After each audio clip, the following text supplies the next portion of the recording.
Welcome back, everybody. This is Eric here with Moss Pawn and Gun. We got another Gun Gripe episode for you today. We're not at the shop, obviously. We're here on my porch hanging out. I've got a very special guest here, Jon Patton, Patton Media. Also, he's got an awesome show here on YouTube. The Gun Collective is his YouTube channel. He does a lot of awesome commentary, news-type stuff related to firearms. So if you're a fan of Gun Gripes, you're a fan of our On the Porch series over on Full 30, you should definitely check out his channel. A lot of great stuff going on with that. But we're going to be talking about Andrew Cuomo's failure in the SAFE Act. And the New Yorkers, what did the New Yorkers say?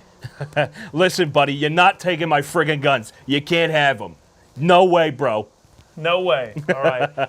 And I know that was a horrible New York accent. No, that's okay. But, you know, I think that what this does is it sets a very important precedence for the perceived powers that be, or at least their perception of their own power and what it means to them, what they think they're imposing on us, and what really is. I mean, we're sort of drawing that line in the sand, and essentially what I'm referring to, in case you don't know, John, is that, you know, they suspected millions, if not more, firearms in the state of New York. All right, and the SAFE Act basically put out there that you were to register certain firearms that had certain characteristics, certain traits, basically like an assault weapons ban, similar to what they pushed through in Connecticut.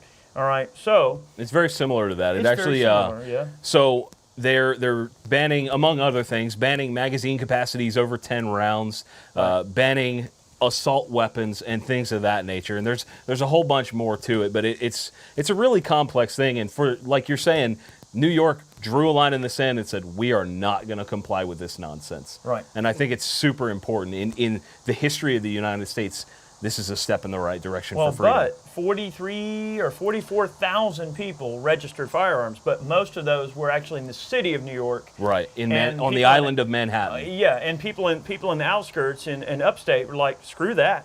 And I think New York is a really important battleground state for firearms rights because you've got guys like Cuomo who just, you know, come up with these crazy things like the SAFE Act. But not only that, but the issue that you've got, you know, policies that are made with this city, cesspool, or however you want to put it, in mind, but that affect the whole state. And the problems that exist in the city don't exist in the whole state. So you're going to force everyone in the entire state to have to undergo these just crazy draconian type policies when they're not the problem. They're not the source of the problem. I mean, punish the people that are causing issues. You can't punish the guns. So I guess the point is, even law enforcement in New York has, many law enforcement people have come, you know, right up there and said, we're not going to enforce this. So law enforcement's not going to enforce it. The citizens aren't going to obey it. So is it really a law? I mean, and I guess that's a very important precedence to develop with the SAFE Act, is the fact that if just because some guy at a desk in a suit with a pen signs some paper making me supposedly a criminal for doing something, that doesn't mean he knows what's best for me and mine. Right. And I think it's very important when many New Yorkers voted with their feet and with their actions, with their non-compliance. I mean, you look at the entirety of the situation, and the governor, the entire government of New York has a very, very interesting situation on their hands. They said, we're creating this thing called the SAFE Act because we want to make people feel safe. And there's been so much non-compliance, and they've generated millions of criminals by this. Millions of people are criminals, and the same thing happened in Connecticut. Yeah, I think they're patriots. Yeah, I think they did the right thing. Yes, of course. You know, no question. This is the right thing to do. We will not stand for such crap. Right. And the government of New York now has to go, well, what do we do? And then even their own law enforcement's going, I'm not enforcing that. They've got constituents. All right, Cuomo, you knock on their door and take their guns. Why don't you go do it? You think he's going to do it? No, he's going to stay behind his team of bodyguards in his gated community. Of course. And, you know, and watch from afar and let everything kind of, you know, develop and unfold, so to speak. It sets a very important precedence, and that's what is important about, you know, when I read some of the news about this non-compliance with the SAFE Act. In case you guys don't know, the SAFE Act, SAFE, it stands for Secure Ammunition Firearms Enforcement Act. So basically it's under this guise of, it's basically an assault weapons ban when it comes down to it. It's also a freedom ban. It's a freedom ban, and to me it's just so crazy to call something an assault weapon. I still hate it when people say assault rifle, assault weapon. I mean, that's like saying an eating fork. I mean, like if I'm going to grab a, that's like somebody telling me an assault axe. Like I chop wood with an axe, but calling it an assault axe.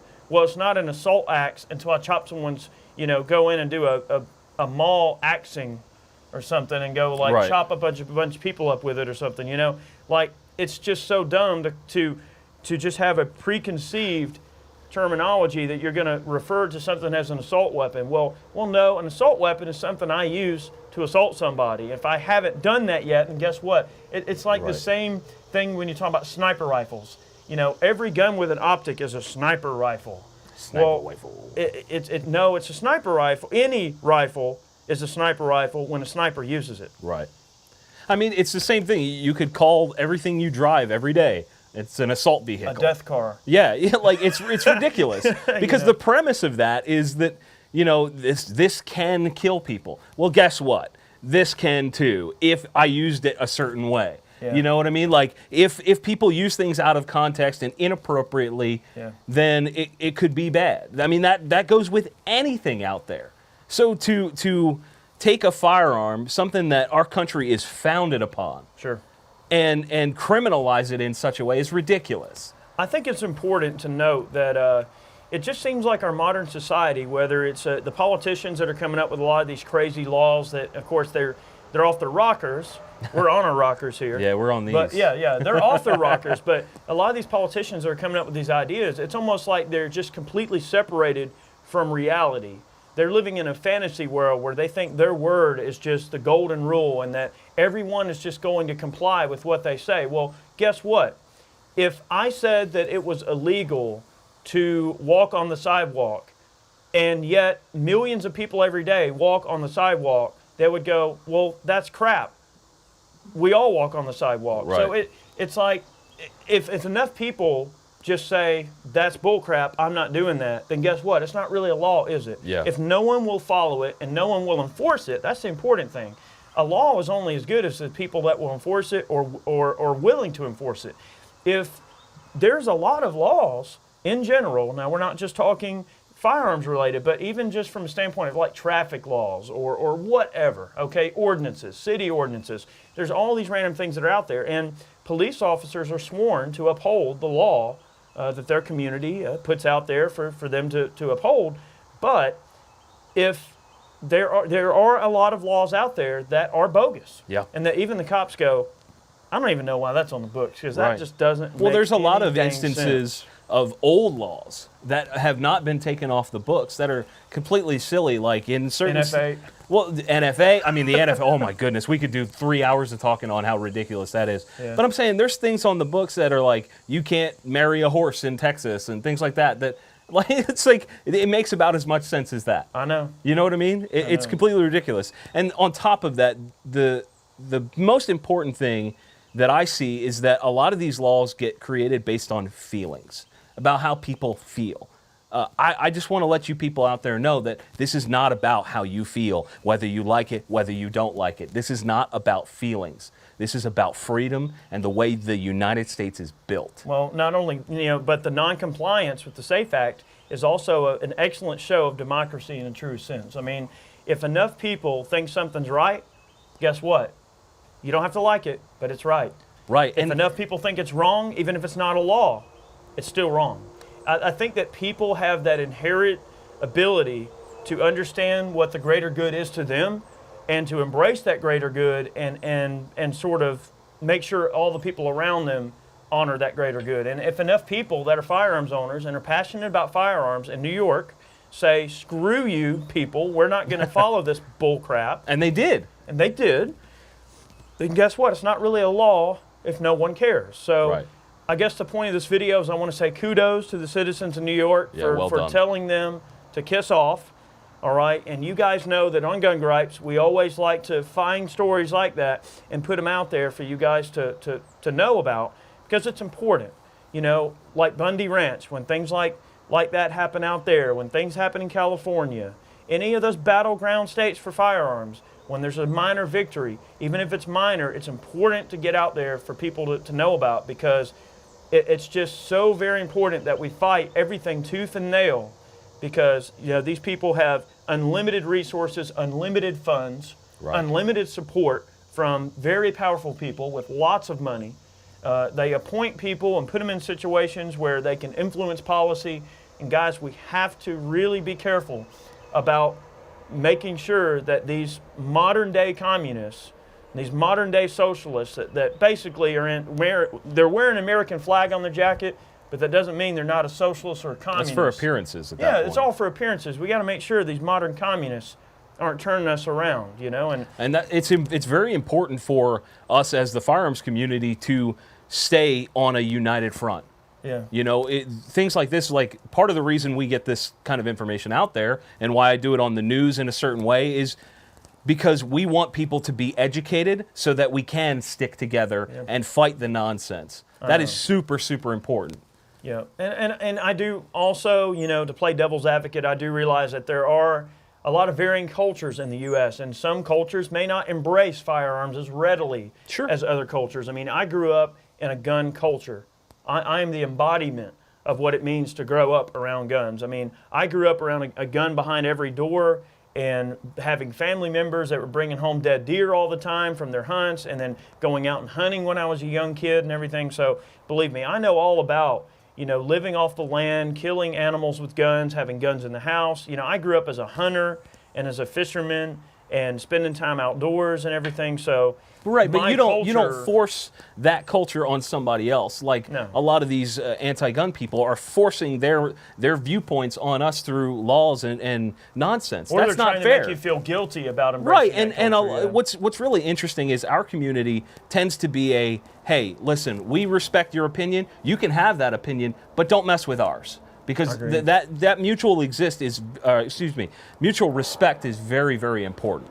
Very important. And we try to do that. I think that firearms owners and gun people, when it comes to just gun people in general, tend to be the most level-headed, logical, and just family-oriented people you will ever meet.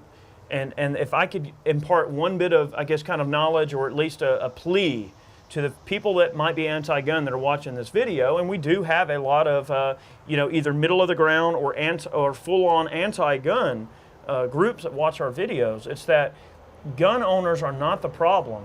Guns aren't the problem. It's bad people are the problem. Right. And they can be dealt with. And it's just they're trying to put this sort of cap on a problem that doesn't exist, and they're trying to point the solution in the wrong direction. And I just think that most gun owners are the most friendly people you will ever meet, and it's just it's a sad day when things like the SAFE Act gets passed, but it's an awesome day when the citizens say enough is enough. They draw the line in the sand and they go, "Come take them." Yeah. How would a New Yorker say that? Come take them. Come take my friggin' gun, buddy. I dare you. Something like that. Yeah, that's fine. There you go. Well, guys, we appreciate you watching today's Gun Gripe. Jon, thanks for coming down. We've been doing some filming down here. That's actually why we're here at the house and not at the shop. We normally try to film Gun Gripes at the shop, but I didn't want to miss an opportunity to get Jon on camera and have a chat about this. Great guy, advert Second Amendment supporter, obviously, as you can tell, but he's got a great channel. Again, check him out on the Gun Collective. Make sure you're following us over on Full 30. We've got a lot of exclusive content that's kind of getting pushed over there. Lots of awesome things have been happening. I really do appreciate the support that I get from many of you. A lot of folks call Moss all the time. I'm not at Moss as often as I'd like to be, but I'm trying to change that to be there more often for when a lot of you are passing through and coming into Moss to come visit. We humbly appreciate that kind of support. The phone calls that we get on a regular basis, the guys that are buying man cans, all of those things equate to this information remaining free and viable and obtainable for everyone else that's out there in your community. So, by calling the shop, by offering support, by dropping by the shop to say hello, by buying a man can, by clicking like on a video or whatever, or subscribing to the channel or sharing it with your friends, you're doing something that is going to further this information being able to get out there to more and more people. And I find that to be very important and unique about what we do on YouTube. So it's huge. I do want to thank you for that, Jon. Thanks again. Thank you for having me, brother. We always have a good time, and yeah. I think this kind of stuff is. I like having these chats because when I do my show, it's a shorter form. I don't really get to wax about it too much. So when we get a chance to have conversations, about important things like this, it's very cool. And I can only say, I appreciate all of you watching just as much as Eric does. My channel is a little bit smaller, of course, but I think the interaction with you guys is huge, and we had a discussion about that. So again, thank you all, seriously. Absolutely. Thanks for watching, guys.